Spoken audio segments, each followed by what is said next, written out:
আসসালামু আলাইকুম। আরএস লাইফস্টাইলে আপনাদের সবাইকে স্বাগত জানাই।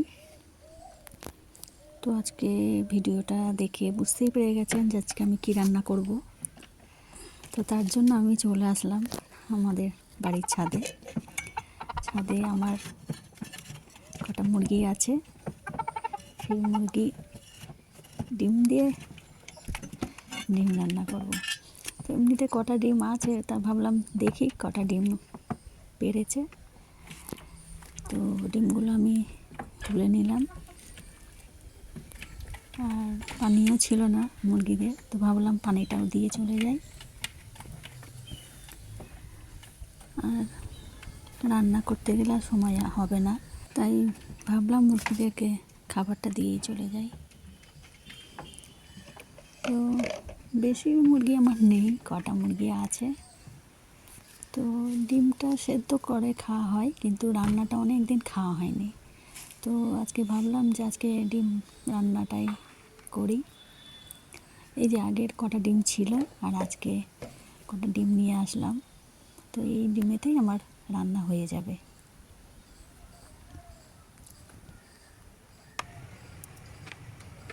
তো আমি এই ডিম সেদ্ধটা বসিয়ে দিলাম। তো এতে আমি বসিয়ে দিলাম, এতে ডিম সেদ্ধটা হতে থাক। আর এদিকে আমি আলুগুলো সব কেটে নিয়েছি, আলুর খোলাগুলো ছিলে নিয়েছি। এবার আলুগুলো কেটে নেব।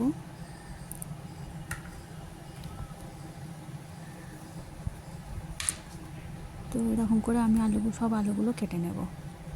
তো এই যে আমার আলু কাটা হয়ে গেছে, আর এদিকে আমি আলুগুলো বেশ পানিতে দিয়ে দিলাম। এদিকে আমার পেঁয়াজও কাটা হয়ে গেছে।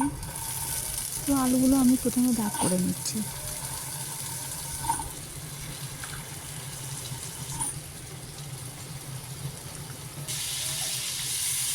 লবণ আর হলুদ মাখিয়ে ভালো করে আলুটা ভেজে নেব।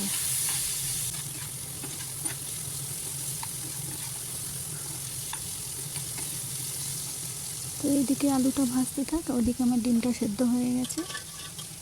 তো ডিমটা আমি ছাড়িয়ে নেব।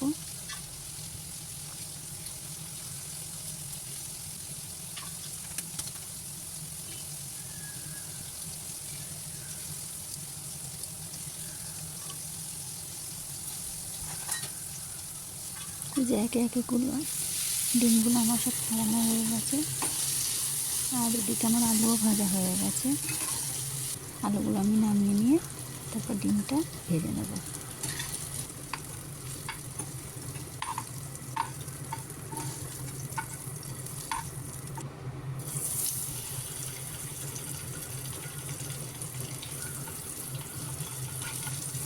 ডিমে আমি হলুদ আর নুন মাখিয়ে নিয়ে ডিমটা ভালো করে ভেজে নিয়েছি। এই যে দেখো। তো ওই তেলেই আমি তেজপাতা আর গোটা গরম মশলা দিয়ে দিলাম।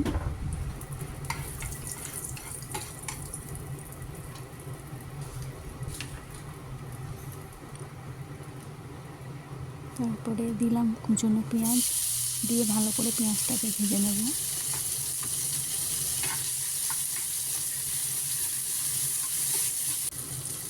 আর এর মধ্যে আমি টমেটো দিয়ে দিয়েছি।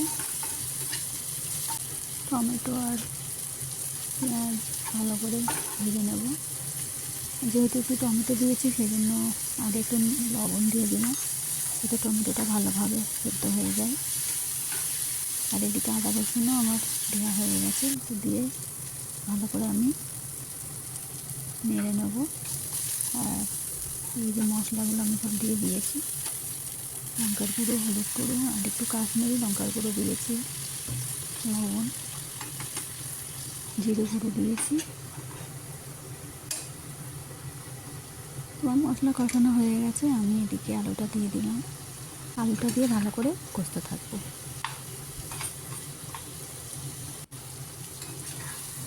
তো দেখুন আলুগুলো আমার কষা হয়ে গেছে, সুন্দর রকমভাবে কষে নিয়েছি। এরপর আমি একটু গরম মশলা দিয়ে দিলাম।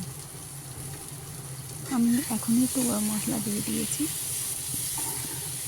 দিয়ে ভালো করে কষিয়ে নেব। তো আমার কষানো হয়ে গেছে, আমি একটু পানি দিয়ে দিলাম। পানিটা দেওয়ার পর যখন পানিটা ফুটে আসবে তখন ডিমটা আমি দিয়ে দেব।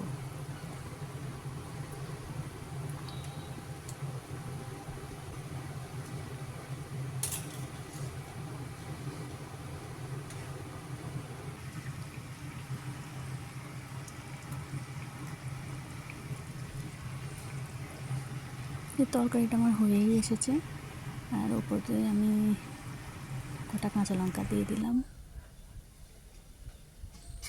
তো দেখুন বন্ধুরা, তরকারিটা আমার হয়ে গেছে। ডিমের তরকারি কত সুন্দর লাগছে দেখতে, নয়?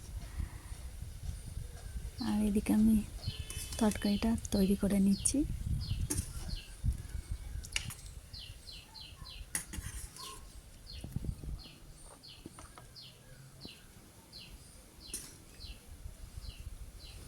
তো এই ছিল আমার ডিম রান্না।